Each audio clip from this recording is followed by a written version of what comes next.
All right, guys, Coach Adrian here. This is another Brute Shoot. Today we're going to talk about a subject that many of you may be familiar with. It doesn't matter whether you're an athlete at a CrossFit gym, whether you're a coach, whether you're the owner. There's a good chance that someone in conversation, whether when you're telling them what you do or you're describing what CrossFit is, where they've come to you and they said, CrossFit is going to hurt you. Or, I heard CrossFit isn't that good for you. And the question is, how do you deal with this? What do you say in response? And what do you do in order to help them better understand what we're trying to achieve here at a CrossFit gym?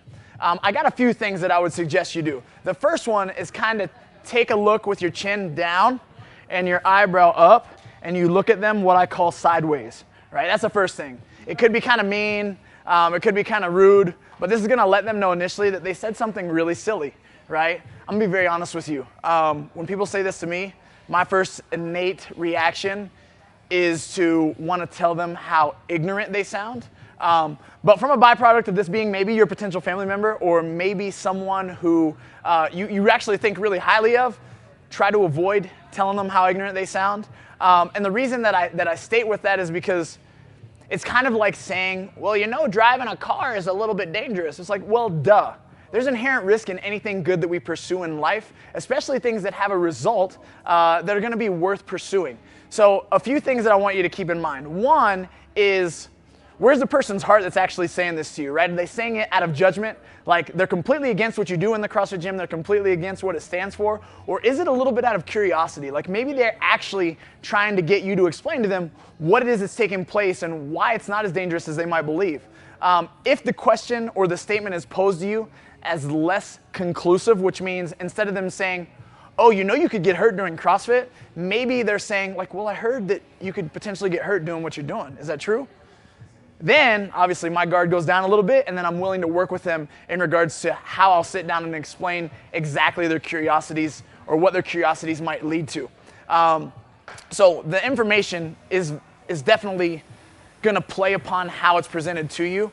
But first things first, look, if you go to a good CrossFit gym, you know that you've started from square one and gotten to where you're currently at by good coaching, right? So you walked in and you initially had no idea what you were doing in the most case. And of course, you explained to them that, yes, you're not going to be capable of a lot of things that I can do or what my peers can do or what you see people in the gym currently doing.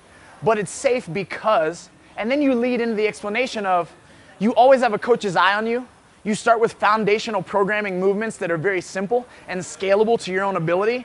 And then obviously we introduce intensity and threshold training once we first reach mastery of technique.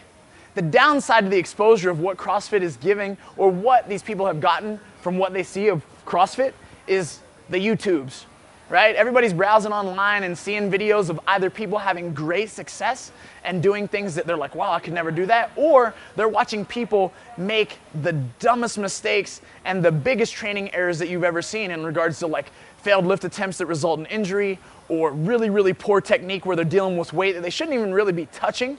And a lot of times these people are either one, they've gone completely rogue, right? Which means they've completely abandoned their coach's advice and they're doing a workout at a heavier load than they should be, or they're doing a lift and making attempts at heavier loads than they should be, or they're training on their own, right? How many of you guys know personally someone that introduced you to this sport or this way of fitness and they were doing it on their own, right? There is light years difference when we compare and contrast the difference between an athlete that's truly being coached and developed in person or remotely via feedback, even on camera lens, versus someone who is just training in the garage, doing what they think seems to be the right movement, and executing high intensity movements under their own perspective.